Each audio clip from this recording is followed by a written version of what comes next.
Hello everyone, and welcome to another episode of 100 Words or Less. I am your host, Ray Harkins, and I'm recording this at night. Normally I do this during the day, so I feel like I'm a little more chill, relaxed. And I hope whatever time you're listening to this, you're also chill and relaxed too. I also did this hand motion that you can't see that signifies the chill and relaxedness. Our guest this week is Mike Hartsfield. He is the owner of New Age Records, a very important independent record label from the mid-90s, and is also still somewhat active today. He also is a member of Outspoken, and he also played in a million other bands, like Strife and Against the Wall, a bunch of other stuff. He's a fixture within the Southern California independent music, and more specifically, hardcore scene. More about him in a minute. Let's talk about Property of Zach. I know all of you are probably sick about hearing this website, but, people join the show at certain times, and sometimes people that have never listened to the show will listen to this episode and never listen to another one, and that's fine. PropertyofZach.com. Visit them for all of the most recent, up-to-date, breaking news in regards to independent music. And they've got a lot of great editorial, album reviews, tour announcements, all that type of stuff. So go visit there. I visit there on a daily basis. Show them some love, because we appreciate the support they give our show. Also, review the show. If you go boot up your iTunes, hop in there, give a few stars, and maybe if you're feeling a little generous, you can write a few sentences about the show. I really would appreciate that. We have like 93 reviews on the on iTunes here in the States, and I really wanted to break 100. We're close. We're getting there. Again, I really appreciate the United Kingdom. You guys are stepping up. You guys seem to really like the show, and so many more people from the UK are checking it out, and that is amazing. So thank you. I like to check in from time to time with one of my good friends. I used to do a podcast with him. His name is Scott Arnold. He's a very intelligent man, and he also combs the internet for the finest of things to recommend to you beautiful folks. And I sat down with him about a week or so ago, and he gave me these amazing nuggets, and I've both checked them out since our conversation, and they're both absolutely incredible. So, without further ado, here's a segment with Scott. I'm just going to dive right into the interview with Mike afterwards. All right? Talk to you then. So I am sitting here. It's been a while since we've last met. This is our cultural correspondent, Mr. Scott Arnold. Back from my globetrotting, doing research for the podcast. We've flown him around the world, and basically, well, actually, it's a better way of putting it. We've flown him around the internet. Yeah. And this is what Scott has come up with. So, what's your first item of recommendation, Scott? I have two things. Okay. My first one is a new digital magazine. Okay. Called Aeon. That is AEON magazine.com. Okay. Their idea is that every day they publish a new essay, long-form essay. Wow. With like high-end writers that they pay. And then so the sort of headings on their website are worldviews, nature, being human, living together. Interesting. Yeah. And it's all free content? All free. So I read one about the FARC rebels in Colombia and how peace is kind of coming to Colombia, and these people are still passionate about fighting. Okay. They don't really have a cause anymore. Okay. Interesting. Yeah. So a lot of good stuff. They sell ads on there? Like, is it just I don't know how they're monetizing their site? Yeah. It's a really clean design. I didn't notice any ads. That's cool. But so each one of those headers, they're publishing an article a day, or is it one article a day? One article a day of it's that politics. falls into that category. Got it. If you like to read, check it out. It seems to be the wave of the media future. They've like 10 sites that they write for, and they write insanely in depth. Like 4,000 words on this subject or whatever. It just seems to me, it's like, Grantland, like Bill Simmons said. Yeah. And like those other sites that just seem to like matter, like, what you pointed out to me previously. Did you see Matter was acquired? Did you get that email? I did. It's weird, huh? Yeah, I don't know what that means for it, but... I don't either. Did you read the newest story? I haven't yet. I'm behind. The last two seem good. Really interesting. Yeah. But yeah, so it's just like this idea that people want to read really... Yeah, and it's like, even though the idea that, like Time Magazine or whatever, like that's still reputable, I don't know, it just seems to be like, obviously that is now transferring, like how that will look on the internet. It's kind of weird because I think the path to doing that kind of work before was a journalism degree followed by years of kind of paying your dues and then eventually getting like a nice job at like the New York Times. Right. Where, you can make a really healthy living, live in New York and fly around the world exploring your stories. But I don't think those jobs are out there anymore. Yeah. So you're kind of up to your own devices to be able to do that work and publish it and live a nice life. Yeah. So. Look at just I don't know if you saw on Grantland, that article in the Iditarod dog race. No. It's insane. Because, it's like a 4-part story. it's just insanely in depth. Because basically the idea is that this journalist followed around the dog race from Nome to Anchorage or whatever, really? Which is like it's a massive undertaking, and so he 100 flew with it. But it's just one of those things where it's like trying to wrap your head around like the resources that it takes to do that, and like, oh my god, like how is this sustainable? Like from just a purely business standpoint, where it's like this it costs thousands, if not tens of thousands of dollars to make this happen. One story for a dude to do this, and I don't know, it's crazy. But that's obviously the model of magazines, how they've existed for years. And but the difference is in a magazine, it's published once a month or maybe once a week. Right. The internet, that story's big for a day or two, and then that's what you would hope, yeah. And then it goes gone. Right. It goes in the archives. Next? Right. Yeah. Anyways, so that magazine, I will check it out. I've not checked it out yet. And then what else do you have? This is even a higher recommendation. Ooh. This is my new favorite podcast, and I'm a long-time podcast fan. Yep. It's called Hardcore History, and basically there's this guy named Dan Carlin who calls himself a history fan, not an academic. Not a buff, history buff. You hear that word and it's like, ugh.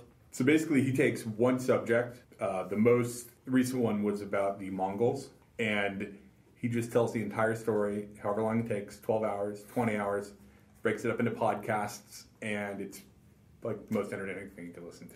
I would consider a person like myself. Like I enjoyed history in high school, but I would by no means find myself reading nonfiction books based on history. I just don't, not like that I don't find it interesting, but maybe just in the presentation, I don't know. Like I don't find myself wanting to read that. So I don't know if I'd want to listen to something like that. That's a good point. I think it's presented, I like history, but I think it's presented in a way that someone who wasn't would be entertained by it. Right. So it's kind of, I don't know, it's like you can watch a history channel on anything and it's kind of interesting. Sure. It's in that vibe. That vein. Yeah. So you could kind of drop in wherever. Would you recommend that like a person jump in at like the starting point of one of his like... Yeah, so they're in blocks. There's like one about the Blitz, World War II.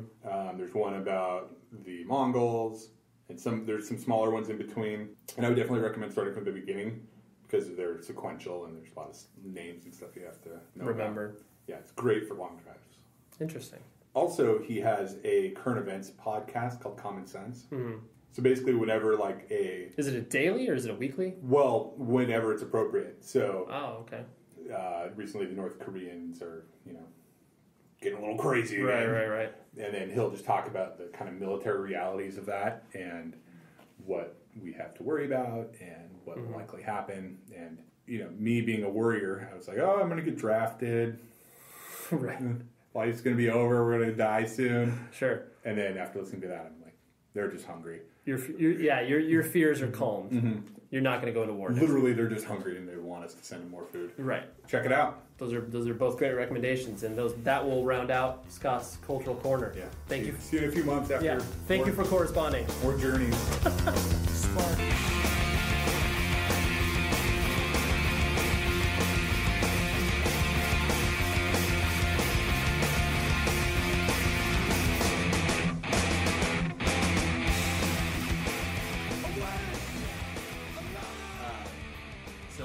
Usually I like to start these things off with just like my own personal, like I guess, interaction memory, like what I have with just you as an entity. There's two specific things. One was I distinctly remember buying, because I'm 32, so it's like I was Outspoken had already been broken up by the time that like I started to get into stuff. Because you guys played your last show in like what, 94? 94, yeah. And so in 96 I want to say it's like I think I bought a Light and Dark. I thought it was terrible. And it was one of those things where I was like, at that time you couldn't sample anything. So right. I remember distinctly like getting that, and because this at the time I was way more into like the metallic hardcore type stuff. So it's like Excessive Force and Strife were like speaking to me. Right. And I listened out and like I was like, why do people say Outspoken Outspoken is such a good band. Like, this record just doesn't... But then, I got the current EP. And then it was just like... Then I was like, I get it now. Like, it makes total sense. Like, it was one of those things... We were on a journey to get to that record. Right. Which was... It's so cool to see, like, bands make that distinct leap to where it's just like...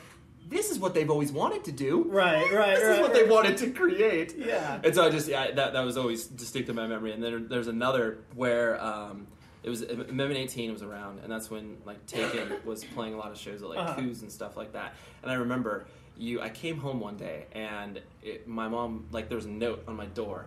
It said, Mike Hartsfield called. And it was one of those things where you were calling to, like, either just, like, be like, hey, let's set up a show at Coos or whatever. Right. It was just one of those simple things. But, like, I didn't know you. And it was, like, but I knew of you. And I was just like, Mom, what the fuck do you mean Mike Hartsfield called? Like, do you know who this guy is? He's Outspoken. Like, holy shit. It was just one of those things where it's like, but because it was like, obviously we're just, two hardcore kids. Right.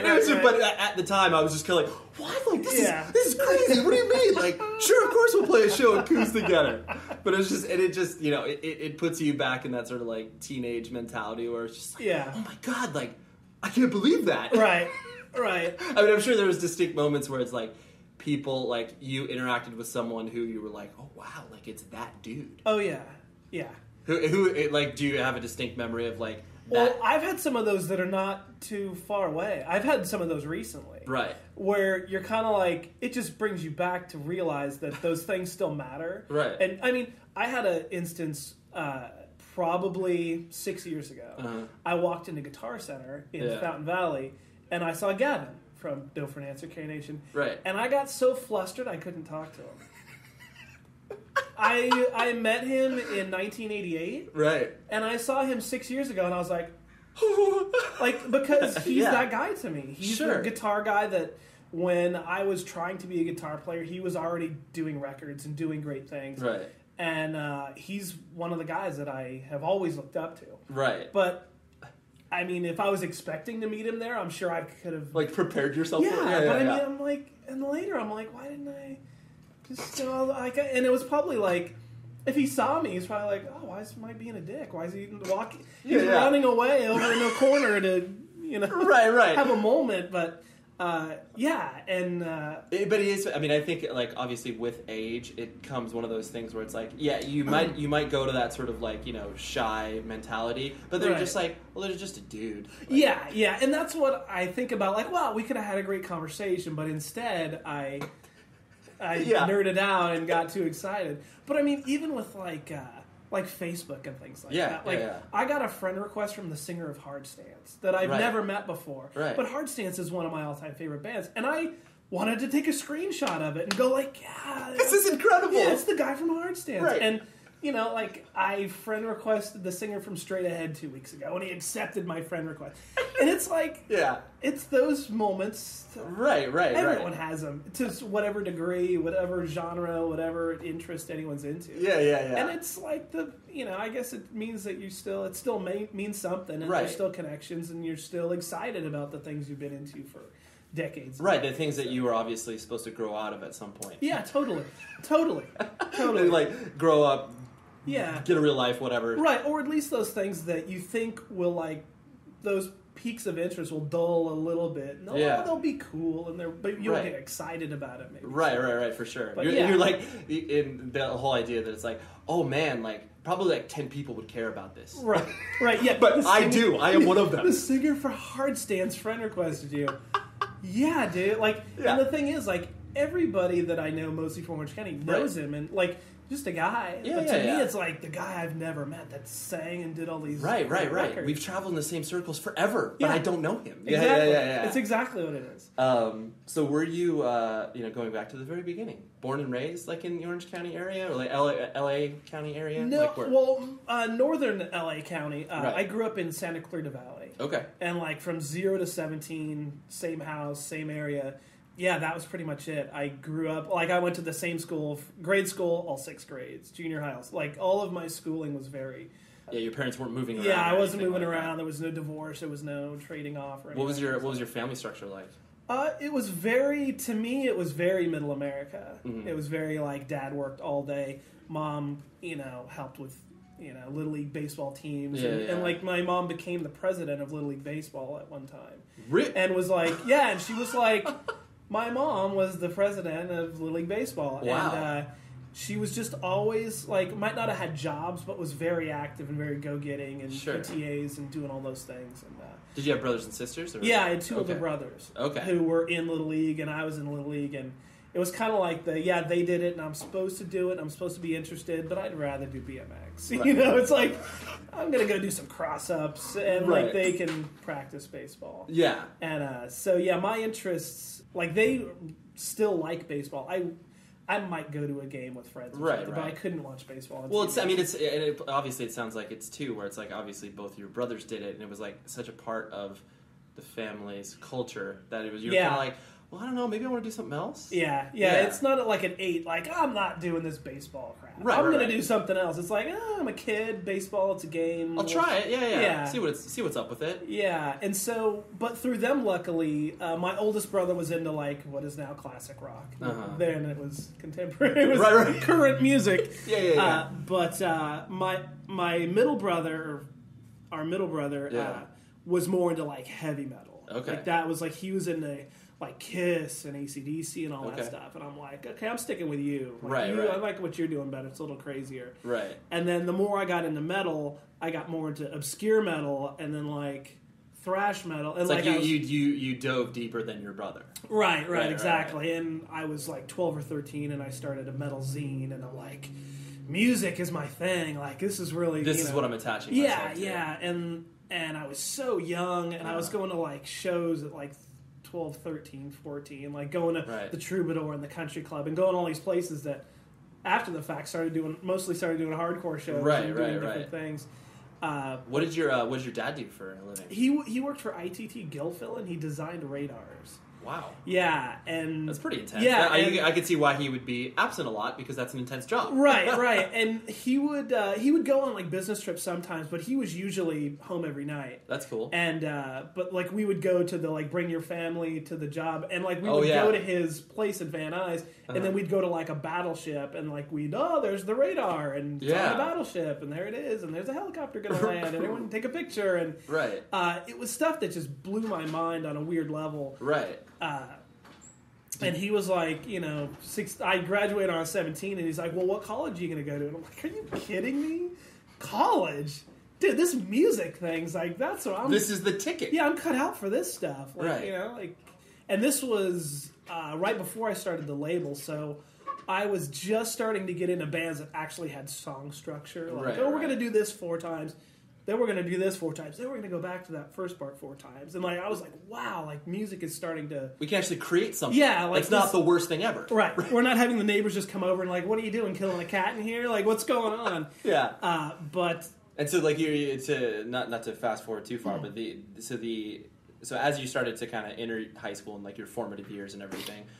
so you were like by that time you were full on like metalhead, like long hair and everything. Oh that was your reality. Yeah. I was Slayer and like all the bands that were playing the country club, and I started to shy away from the arena rock stuff. Okay. And be to stuff that you could be face to face with. Got it. And I think that's what kind of when I transitioned into hardcore, it was kind of like that's what drove me is the. You're looking for the more intimate experience. Not so much the seats and the balcony as if you can be against the stage and right near. So I think like I was appealing more to the underground side of music and flyers on telephone poles and like the kind of the subculture that even heavy metal had at the time. Right. Of like zines and things were like even...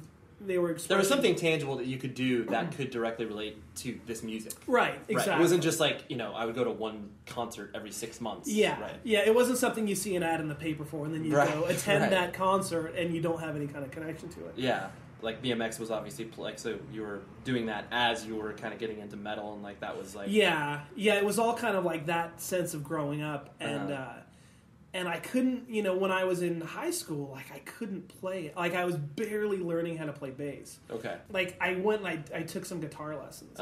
And I just got to a weird point where, like, I can't learn Mary Had a Little Lamb anymore. Like, it's just, like, the guy that was teaching me had, like, a kind of a Beatles haircut, and he had this, like, hollow body guitar, and I'm like, that's not where I want to be. Like, I've got to go around this and like figure out what to do. Right. So I knew a guy in high school named Paul who ended up being the guitar player for Free Will. Okay. And he was into Nardcore. He was into what was going on in Orange County. Okay. He was where I wanted to be already. Right. And he was totally... What appeal? Like you just, I mean, because obviously, like you said, you were fully entrenched into metal. Like, what was appealing about that, like to you, where it's like, oh, this is something that like looks interesting, or is it just like... I was making the transition from like German thrash metal and like Anthrax and Slayer, so I already was into stuff that was crazier, and I'm like, well, I'm seeing something that's got this positive kind of feel to it, okay, and it was immediately attractive. Got it. And he was like, dude, you got to listen to Screaming for Change, you got to listen to some aggression, you got to like...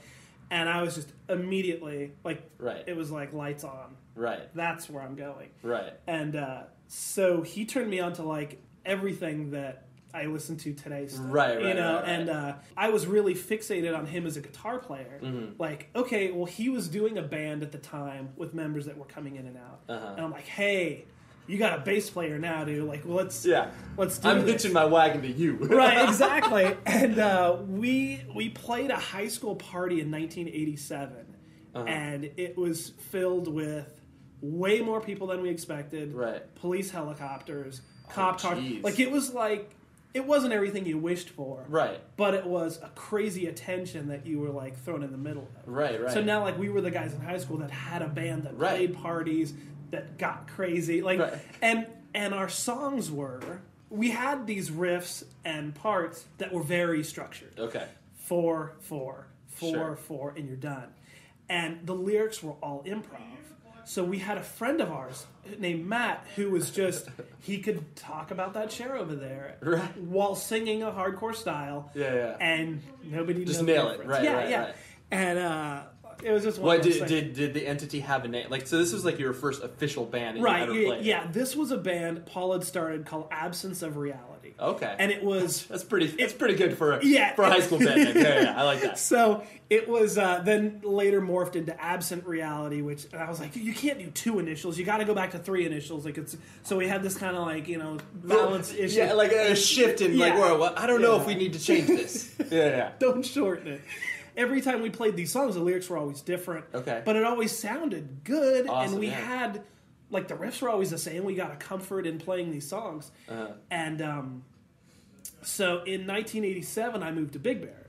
Oh, okay. And in that, Paul and I... Why did you guys move to Big Bear? My parents retired.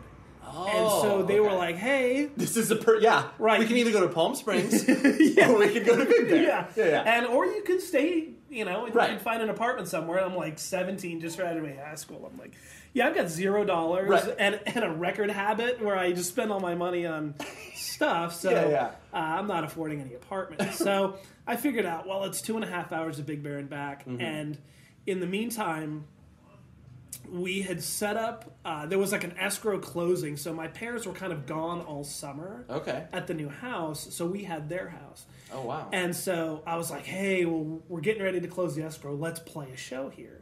The whole house was empty, so it was like, well, what can we do? What's going to happen? Yeah. They've already bought the house. Like, what can we do? We're out of here. Wreck the drywall. And so I'm pretty sure there were flyers, and this was the first show that was going to be Free Will. Okay. It was Paul and I, and Matt was still singing, I'm pretty sure, and our drummer no-showed. Okay. So we played with vocals and guitar and bass. And people didn't care. Like, it was as if there was a drummer and we were playing a show. That's incredible. Well, yeah. I guess we'll do this. We're here. Holy shit. Yeah, that's incredible. Yeah. We're plugged in. One of the most important parts of a band. We can maybe not play without a bassist, but a drummer. Whatever. We'll do it. Exactly. That's incredible. So after that, I was just like, no, we're not messing. Like, that guy's gone. Yeah. Like, okay, and we've got to make this thing serious. And so I had found, in the meantime from doing the heavy metal fanzine, I had started a fanzine about hardcore and skateboarding. So through that zine... And what appealed to you about zine culture? Because that's obviously, recently it's obviously making a resurgence, obviously online, but like, rather than playing in a band immediately, you're like, I just need to do the zine. Like, what hooked you with that? I think... Because it's not easy, obviously. No. And back then with copies and stuff, it definitely wasn't quality. No. I think it was just to be a part of that culture that was communicating. Got it. And I think somehow I thought I was a music critic. Like, I thought I know what's good. Sure. And I need to inform people what's good. Right. Not to let them, not on the Not basis. from like a preachy standpoint, but just, yeah. Right. I found some great shit. You should listen to this. Right. And so, and through that era of doing the two different zines and two different genres, I had such an insane experience with like going to shows and meeting people and doing interviews. I interviewed King Diamond for 3 hours once, and I was probably 13, and he was probably doing that interview, being like, "How old are you?" Yeah, exactly. The editor's coming here to do the. Oh, okay. The editor's coming to do the interview himself, and I walk in with my. Long hair. And, I love the fact that you had the wherewithal to label yourself as an editor. To be like, oh yeah, this is going to sound way more legitimate. That's incredible. Well, and of course, our credits were filled with names we'd put in there to make it look like we had some contributors, we had writers, we had a staff. Right. But oh, that's amazing. Yeah, I actually had gotten a letter from his label that said, "Oh, he's going to be in town. We're setting up interviews," and they're going to give me an interview. And I called and I got an interview, and the 2 following interviews didn't show up. So I was really just hanging out, Yeah, and it was kind of like, you used to play pro soccer. Let's talk about that. And and he was like, oh my gosh, like, you know that I played soccer? And he just went on and on, and it was just insane. Right. Like, and if I had a cell phone at the time, I would have taken a picture. But of course. I didn't plan for that. Right.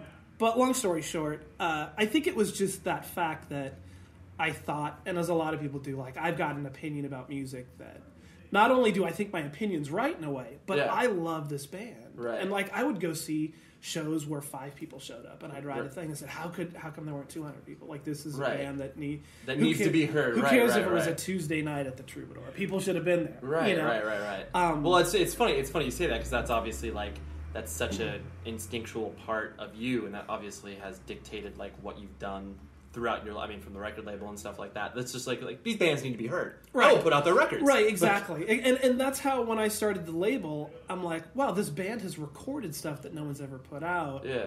I like this band. Right. They've done things that I can totally respect and appreciate. I'm going to start a label somehow. Right, and I'm going to figure out how to press. And you did that up while you were in Big Bear, right? Like that was the that all started up there. There were magazines at the time that had lots of. Well, there were more pressing plants in California, right? But they would have 1,007 inches for $1,300. Yeah, whatever. That's right. Like I remember those package ads. deals. Yeah. And I called a company, and I said, "Hey, what's lacquer mastering?" Mm-hmm. And they go, "Yeah, you don't need to know that. Like, that's just a process. You just send in your check." And I was like, "Oh, really? Bye." Right. And then, like, the next pressing plant I called was like, "Yeah," gave me all the answers I needed. And I'm like, "So I just send you a reel? Okay, I have to go to the studio and get a reel. Okay, it's a mixed down reel. Okay, and I have to send it in to you." And I love that. It's awesome that like you had the courage to just be like I don't know anything. Can you tell me how to do this? Right. Yeah. And it was like that clerk could have been like sent you in a whole different direction if they were like every place you called was just like, shut up, little kid, like or whatever. Yeah, and exactly. And if being the fact is like dealing with stuff now, I'm like, God, like those kids sometimes call me and go, "How do I press a record?" Right. And it's like, wow, it's a real weird turnaround. Yeah, for sure. The process continues. Right, exactly. Yeah. It's like, I need to pass on this information. And so you're, like you were mentioning when you were graduating high school, like, did you care about it? Like, did you care about the studies? Did you care, like, were you like, I know that I'm not going to go to college, so I'm just going to exist? Well, without saying so much, yeah. I mean, because it was kind of like, dude, I'm just breezing. How much until we're out of here? Like, I really got plans, and I got to figure something out. Right. And, because my last year of high school, I had 8 classes just to pass, because I was, like, breezing by all that stuff. Right. And, I had a class before school. I had a class at lunch. Like, I had, like, hey, if you want the credits, like, this is your last chance. This. Right. And so, like, I barely squeezed by. And were your parent, like, where were your parents at as far as, like, how they were reacting to you getting into this stuff that they obviously had no context for?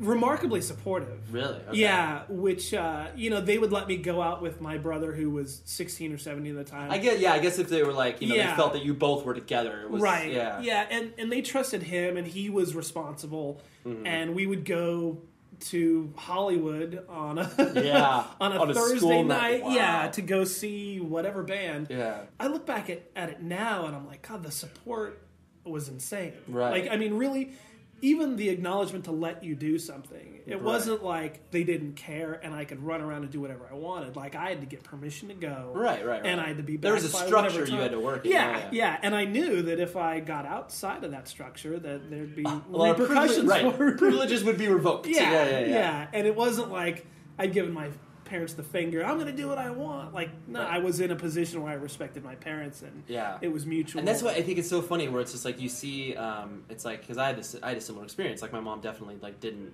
check in on me. Like, she knew, even though I'm like only child, and like I just showed her that I was responsible. Right. And that bought me so much time and freedom. And it's like you look at kids that go through that time of like, when they're 14, 15 years old and they start having that aggression towards their parents, where it's just like, your life's going to be hard because you're doing that. Like, you can scale back a little bit. Right. And you'd probably be able to do more things you enjoy. Totally. And now raising a 13-and-a-half-year-old, right? I'm very in tune, or trying to be with what's going on. Right, right. And like she'll, if there's ever like an outside influence that's bad or something, and I see that there's something that's in her, vicinity of being bad, I just tell her, hey, life will change. If things like, whatever you're thinking about or hearing about.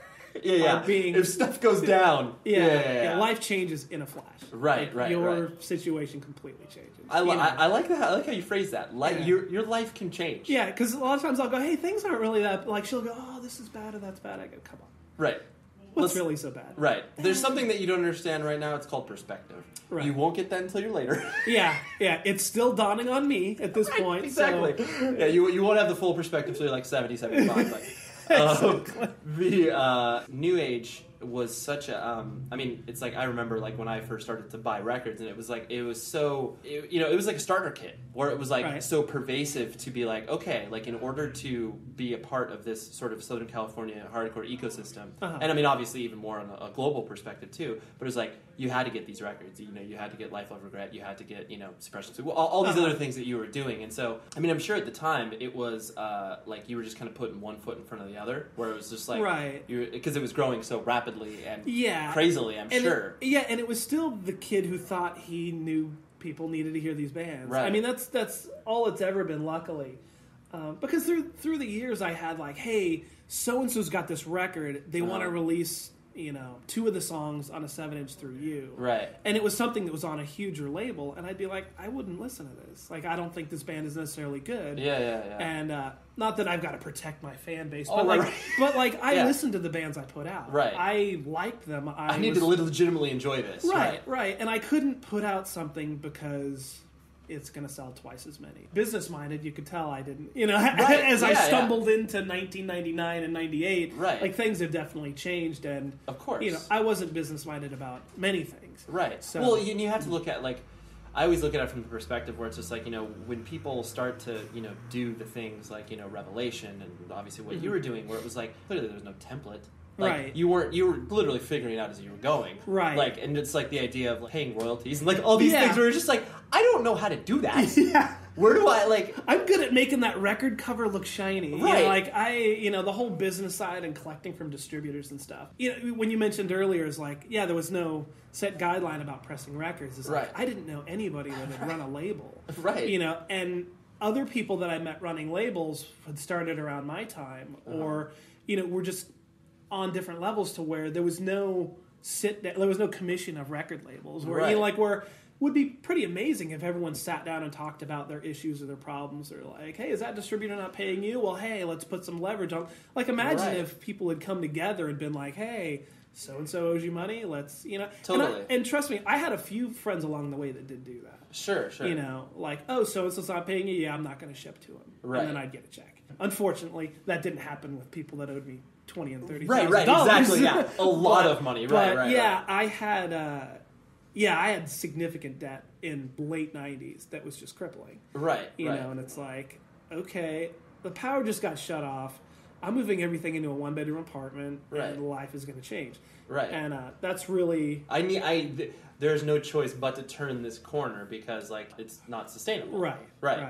Yeah, I had a year where there was significant debt, way too much stock out and Right. bands crashing along the side where it was like, Right, like I can't continue to do this. yeah. Yeah. And definitely one of my faults was being a guy that was in a band and doing a label. Right. Because as the band guy, I can sympathize with these bands doing stuff. Yeah. It's hard to be a businessman when you're busy sympathizing with...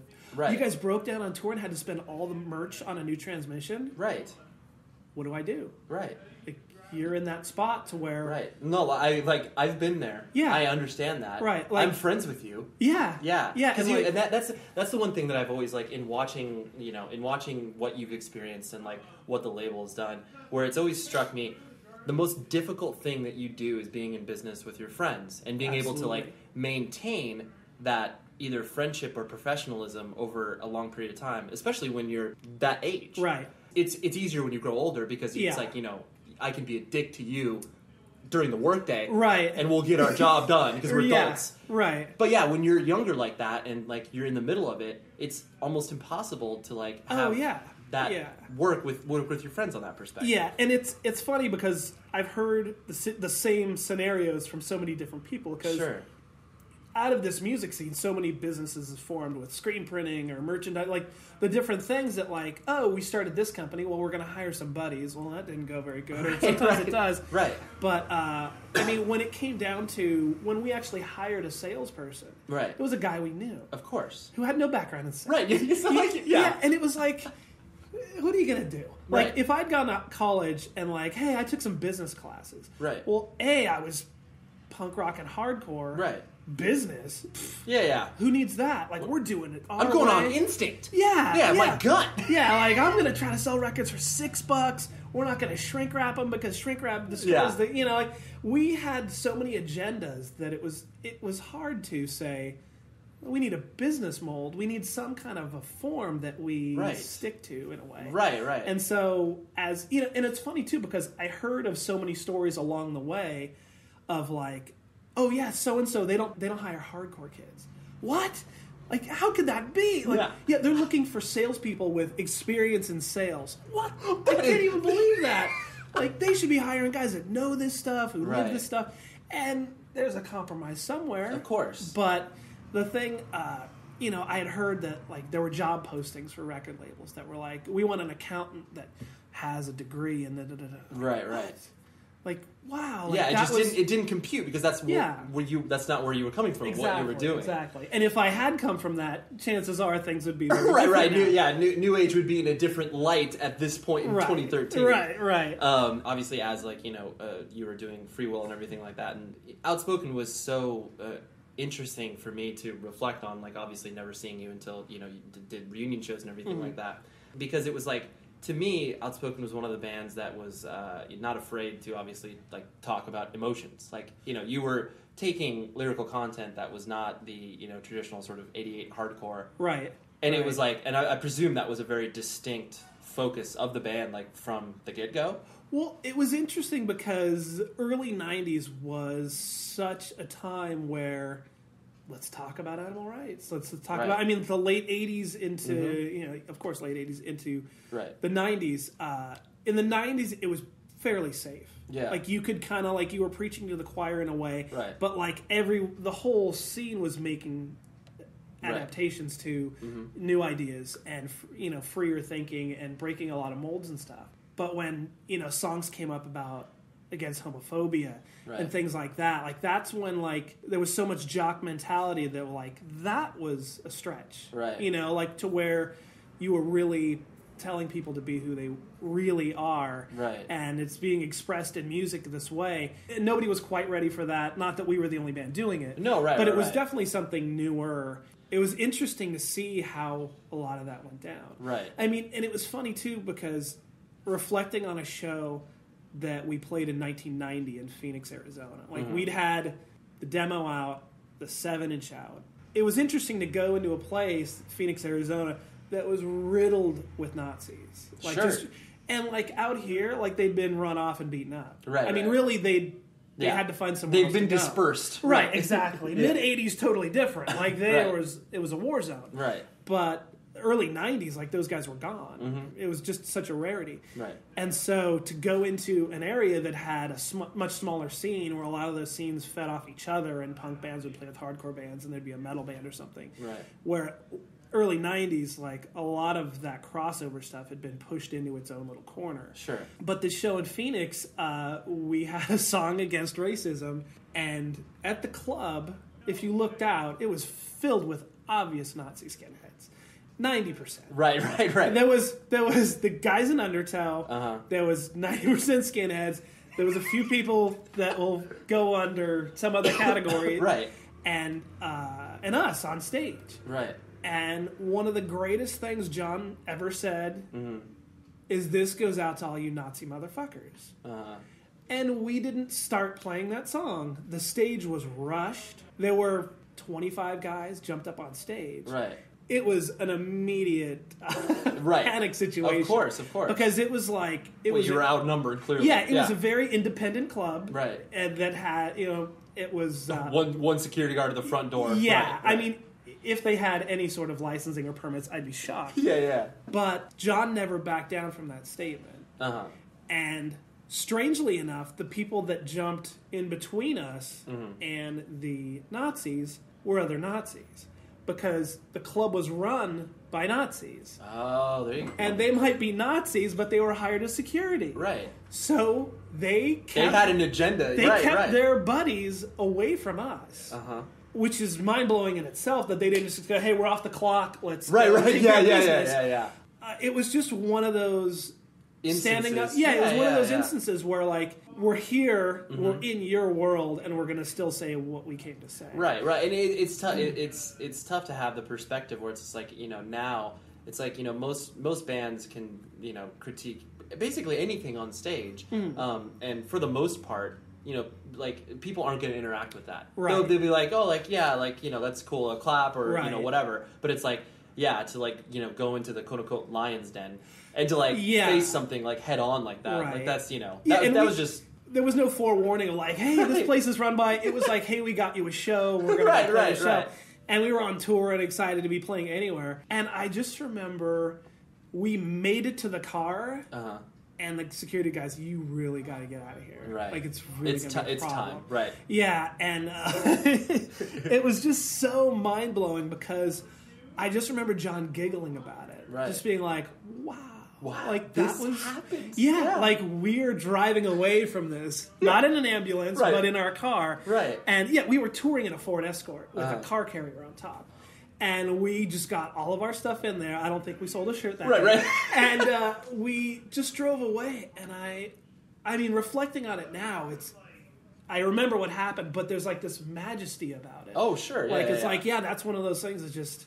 I would want it to happen again. I was just going to say I wouldn't want it to happen again, but now knowing what I know and... Right. And, well, the fact, it's like, that obviously that's why you're involved in independent culture. Where it's just like, the fact that, we are playing this fringe-style music, like, that's one thing, but the fact that there's obviously something behind it... Right. That is, like, meaningful. Right. And not just getting on a stage and playing music. And we could have easily said, "Hey, this song's called Blind Leading the Blind," and just played the song. Yeah. But he dedicated it to the Right. guys it was against. Right. Which... Of course. It's you can only do that in your early 20s, late Right. teens, whatever. Right, Yeah. right. Nobody's interested in running away from that situation now. Right. But it was just one of those things that, like, bravo. Yeah, Like, that was just, I wish I'd said it. It was just one of those things. Like, at least I was on the winning side. Yeah, of course. You were present. Like, there was nothing. You didn't immediately run away. Yeah, it was just it was magical. And you've always struck me with, like, obviously all of your endeavors that you don't just do one thing. Like, unfortunately, right? Unfortunately, which I mean, I find that such a like an inherent part of like what like independent DIY culture is, where it's just like, and it's not so much like the whole jack of all trades, master of none. Oh, this is exciting. I want to do this too. Right. Yeah, and luckily, hardcore is based upon, like, you can do whatever you want to do. You can take and create something out of nothing. And you can, like, there's no set rules with anything. It's not like, oh, in this heavy metal band, this guy's the guitar player, and he's going to be that guitar player for 20 years. Right. It's like, it's easy to do projects and other things because everyone's got the same mindset that, hey, we can run over to that studio for $25 an hour and we can write a demo, or we can make a demo, or, Right. you know, like, on our level, it's so easy to do so many different things and be creative and be spontaneous. Right. That it doesn't take all this planning and all this money and Right. and Well, like, what risk is there? yeah, you don't need powers that be. Like, especially now that, like, now the DIY culture is everywhere, and bands are recording, like, they're renting a bunch of studio gear and recording stuff in their houses and stuff. Right. But we did that however many years ago. Like, that's what we've always had to get by on what we had or had access to. Right. And so, yeah, like, our culture became what Right. mainstream wanted. You Yeah, know, like, yeah. now they don't need labels; they're doing stuff on their own, and it's amazing. You know, Right. and technology has blown past everybody to where all this stuff is Right. amazing It quality. gives people creative freedom to obviously express however they want Right. to express themselves, Yeah. and not, like you said, have barriers. There's all these barriers to entry. Right, exactly. The and then basically, you know, obviously, as you know, with the end of Outspoken and Amendment 18 and everything like that, the Amendment 18 was always really interesting because, I mean, obviously, it's like it was so unabashedly, you know, straight edge. Like, Right. the message was clear, and it was always the time in which you guys were playing was because that wasn't a thing. Like, people weren't doing it, Correct. and you guys pushed hard against that. Right. And like you there was like a badge of pride where you're just like, well, yeah, this isn't like people aren't really doing bands like this right now. Right. And it's like, and we come from a pedigree of like where we've done this for fucking years. Right. And it's so I always thought it was an interesting juxtaposition where it was like, you know, you were playing to much younger audiences that, you know, may have negative connotations of what straight edge is because it was that time where it was like Right. just peeling away from the gangs and everything like that. Right. And was it one of those things that like you guys did have that sort of like, and not in a negative way, but like the chip on your shoulder, where it was like we are approaching this with like a venom that like we just don't like what's happening right now. In a way. Yeah. And it basically boils down to doing what you want to do. Right. And for instance, it was the music that we grew up on. Right. And which was complete. There was no scene real. I mean, little bits and pieces. Right. Like, we could go to the PCH and have a great time. Of course, and we right. could play with bands just like us. Right. Getting shows at the Showcase or venues that were a little bigger Right. was difficult Sure. because we'd piss some people off, Right. like with saying what we said, and Sure. there were a lot of bands we just were a clash with musically. Sure. You know, like, we got on a show with AFI and Good Riddance, and it's like, Right. okay, Let's see how this goes. Yeah, Yeah. we'll try that crowd. Maybe that crowd will Yeah. look at these old men and think that they've got something to say. Right. So we never really fell in with anybody, and we were at an age where it's not like all our high school buddies are going to come see our band. It's Yeah. like we were definitely in a position where people were off at college or done with college and started Right. careers. They're not going to go to the Showcase on a Tuesday. Right. You know, and so the funny thing was we weren't, if you want to say successful in a way or Right. received well, was in Orange County. Mm-hmm. Well, we would go to Salt Lake City and play for 450 kids. Yeah. And out there, I don't know why, we were strangely embraced in a way. Right. So we'd make 3 or 4 trips out there a year. Sure. You know, and we would book a West Coast tour and couldn't wait to get to Salt Lake Couldn't wait. City Yeah, because yeah. we had friends now, Right. and it was just a much more open-minded scene in a way. Sure. And I think a lot of bands that are from bigger areas, when they get to smaller areas, they can be appreciated in a way. Yeah. Because smaller areas, your resources are so much less. Right. And You're starved for shows. Right.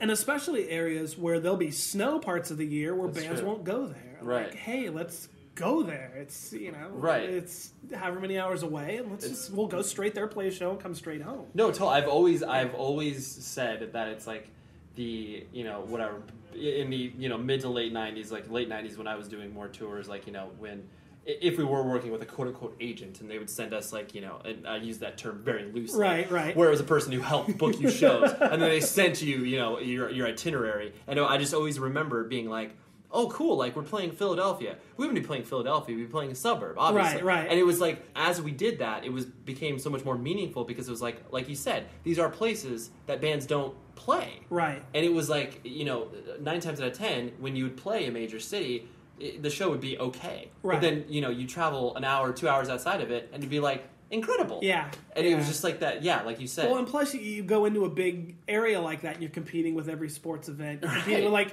and hey, there's only so much money people have to spend on their entertainment. So, it's kind of like... did that mimic the kind of feeling like when Outspoken was doing, a lot of the touring that you were doing in the early 90s? Like, did it mimic that feeling where it's like you would roll up to a place and be like, they're just here to experience something because they don't get anything? No, because Outspoken we did one West Coast tour in 1990, right, where we hit Portland, Seattle, Phoenix, Arizona. Sure. And you guys never hit you never hit the East Coast? Well, we hit the East Coast, but it wasn't a tour. We're going to use the word tour loosely. Right. We had done that, the West Coast tour in 1990. Okay. And then because of John's job, he could only get off. He was only off on weekends. Right. So he couldn't take a week and do anything. Sure. So we would load up the van, drive across country. He would fly into New Jersey. We'd play New Jersey, D.C., Syracuse, and he'd fly out. Fly back. And we would drive all the way home. Wow. So we were driving across country for 3 shows to just drive home. Wow. And we did that 3 different times. Oh, so you would have you would obviously have to really make sure that these shows you were playing would at least cover a plane ticket. And sometimes they didn't. Right. And so, but I mean, you factor in gas across country, a van rental. Right. It was ridiculous. Right, it made no sense, and that's why we did it then and can't do it now. Right. The demeanor at the shows was different. It was hardcore kids were there to see a band they'd either heard of or heard, and definitely a different experience. Right. Like, we were playing with bands that knew us, that we were very similar to. Sure. We would go to Syracuse and play with Earth Crisis, and the building would be full of people. Sure. And we'd play New Jersey with Mouthpiece. Because the concept of touring was always like, it didn't make sense when you were like, for me, like 14, 15, 16 years old, like, whatever. When a band would come through and you'd see them, you would be like, oh, they just appeared here. Right. There was no concept of... like, oh, they drove 8 hours to get here. Right. And so it's like the idea that it was an event when a band, like, when Outspoken was playing New Jersey or something like that. Right. It was more of an event because it was just like, oh, these dudes, like, they're from California. Yeah, they just drove 3 days to be here. Right. Like, and it was... You became more cognizant of it, and you realized that something was special when it was coming through. And booking tours with a phone instead of an email. Of course. I love the fact that I've got to experience that from late 80s to now, where you send an email and there's a website. You can look and see what's going on at a club. Right. Or, hey, I got this number, and you've got to track somebody down, and maybe somebody's got to call you back. The third East Coast trip we did, I think they're more trips than tours. Right. We had tried to do one with 4 shows. Okay. And we drove straight from Orange County to Louisville, Kentucky to play with Endpoint. Okay. And we were like, oh my gosh, we're going to play in Louisville, Kentucky, Endpoint, it's great, they haven't played in a while. And we got there and the show had canceled. And the strange thing was we'd left 2 days earlier from here and the show hadn't canceled. And we don't have a phone. Right. We have directions to get there, and we don't need to call and check in. No, yeah. Not that it would mean we got to drive there. We got to drive past. We're going there anyway. Yeah. And so we drove for 2 days or whatever it was, and we got there and got out of the van, and guess what? The show's canceled. Right. You're like, hey, where is everybody? It's like we were just in a 48-hour scrimmage to get out of here. Right. It was just like changing drivers while the van's moving, and printing shirts and throw them in the van, and you drive away, and you pull the shirts out and they're still warm from the dryer. And, I mean, that's right. That's when you become that jack of all trades. It's right. Okay, we're going to print the shirts. We're going to do all this stuff because we can. Right. And we're able to do and it's out of necessity. Like, how else are we going to get this done? Right. And we have the ability, and we have the manpower, and we have the machinery or whatever. But I remember that was the trip we tried to get 4 shows in, and we only got 3. We were usually able to play near the place we had played the time before, or the same. We played Syracuse a few times. We did Boston. We did D.C. Sure. New Jersey, and they were all 3 trips were all great shows. Right. And the last one we did, we played New York City for the first time. Okay. And it was on the current record. Like, it was really the big bash. Right. Not that we didn't know at the time, but that was it the last felt time really good. Right. Yeah. Multiple aspects of like what you're doing now, where obviously it's like you're involved in like independent wrestling culture, and then like you mentioned you're a father. It's like there's all these things, like obviously so much has informed you to where you are at currently. Like what appeals to you about like the whole independent wrestling thing? Because like this entire subculture that no one knows about until they peek in, they're like, oh my god, like there's this whole thing here. Like there's a whole thing. Yeah, well, it comes back to the way I've transitioned into anything. Like, as a kid growing up, everyone loves it. Well, most people love wrestling. Sure. And so when I remember watching local cable shows in the late 90s, this is in Van Nuys? Like, you're kidding me. Yeah. I can go to these shows, and what I'm watching is crazy. Right. And it was the same feeling of when you got a flyer for Fender's Ballroom, and you said, I don't know where Long Beach is, but there's shows there, and there's all sorts of bands I've heard of. I gotta figure out how to get there, right? Yeah, and at the time, getting from Santa Clarita to Fender's wasn't easy. No. But in the same way of what's appealing to you and what becomes accessible is how involved you want to get. Which is crazy, too, because from getting involved in a company that had decent budgets and was doing wrestling shows, and that being my first step into this is independent wrestling. Well, they were way on the high scale of independent wrestling. Okay. Like, lots of things were below that in budget. It was a pretty well-oiled machine that you were stepping into. It was like, oh, wow. Right. And so I really appreciated that place we were at. But it was funny, though, because in 1990, I was meeting guys that were wrestling and totally into hardcore. Yeah. And it was like, dude, we can go have a conversation somewhere. And, like, there were guys that I met. There's one guy in particular that my friend Scott, who came in from Oakland to wrestle. And he was in my office, and he said, what kind of hardcore bands are you into? And I said, well, I'm into this and that. He goes, oh, my two favorite bands are 411 and Outspoken. I just sat there, and I kind of look at him, and he's like, what? Right. I was like, did somebody put you up to this? I'm kind of like waiting. Where's the like, joke? Yeah. Yeah, he's like, what do you mean? And so we had a conversation. That's amazing. And which is funny because now he's gone to shows and he's become a friend on many levels. But through wrestling, like, I've met so many guys that are straight edge. Yeah. And so many guys that are straight edge and not into hardcore. They're just into straight, like, they're into, I know what this thing straight edge is. Wait, there's a music scene that's along with it. It's so funny that you, like, because obviously people like you and I, where we've grown up in the culture, but it's like, when I do meet people that use that label for themselves, but then it's like, they're, like, so far removed. It's like, they're, like, mainstream. It's like, you know, they're, the edgiest music they listen to is, like, Dave Matthews Band. Exactly. And I'm like, how'd you find out about this? Like, you just found it online, and it's like, it's mind-blowing. What do you listen to? Oh, I listen to radio music. Right. But I know. You just mentioned straight edge. I know, it does. It blows my mind. And it's like, I mean, it's great that it's obviously become so mainstream that it's like, that word has been taken from the scene, and it's everybody's. Right. And that's, I mean, obviously, it's like you look at CM Punk, or it's just like... Yeah, absolutely. Yeah, he doesn't mention music. No.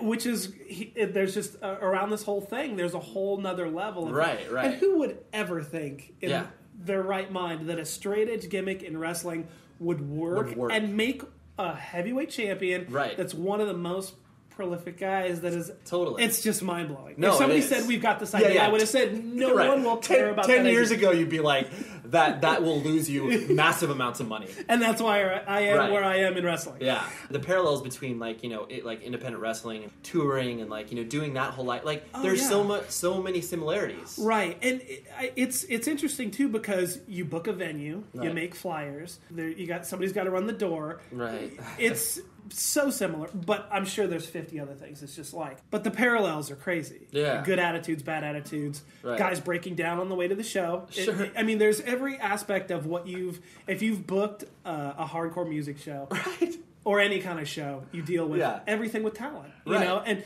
basically everything falls into talent and budget and your venue and security.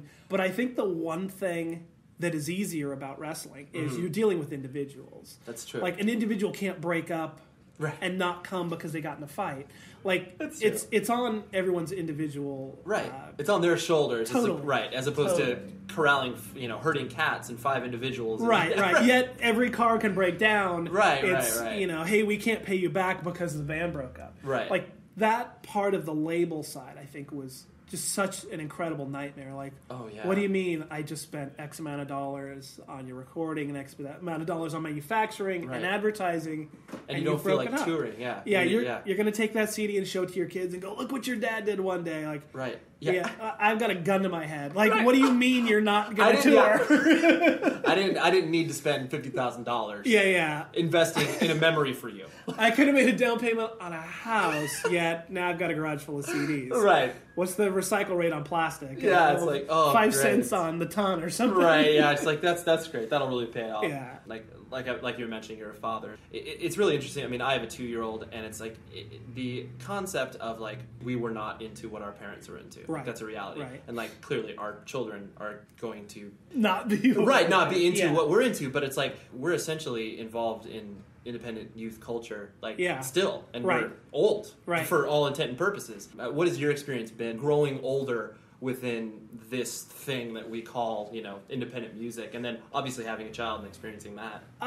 It's pretty incredible. Mm-hmm. I mean, anything you can stick with and see transition over decades. Yeah. There's going to be good and bad, of course, but to see how things progress and regress and what people think they're entitled to and the way things change with venues and people being at the mercy of their computer and like music becoming disposable in so many ways that now every band's got to go out with 10 t-shirts or they can't survive because they're not going to sell a CD. And maybe they've got vinyl, maybe they don't, but the whole way to really survive, and I don't mean even flourish, I mean to survive is you've had to adapt to. Which is something like when A18 started and as we progressed, music was going in so many different directions that didn't go the way we were going. Like we had to go where people would listen to us in a way. And we went to a lot of places purposely where people wouldn't listen to us. It's part of the give and take of it. But to see what my daughter's into and exposed to, it's really interesting because a lot of it falls back on like, now I remember when my dad said, your music's nothing, it's going. Back in our day we had, there's so much of that because now she's into nothing but what's on the radio. And what's popular. And do you find yourself like pulling back to like obviously everyone's just like, oh, I don't want to sound like my father, I don't want to sound like my parents, and like that's like a common trope. Like, and it's like, do you find yourself pulling back occasionally to be like, okay, like I am not going to say that because I know that sounds like something that would have been said to me. Absolutely. Absolutely. Yeah. When she plays something that's not really bad, I'll go, hey, that's better than that other thing. So I'll try to encourage her in the way to like, you should play that more and you can ditch that a little bit, Yeah, but I mean, it's funny too, and to be 13 and being exposed to so many different kinds of music, is there something she thinks her friend listens to and likes, it's awful, and 2 weeks later she's like, well, now I gave it a chance and now it's great.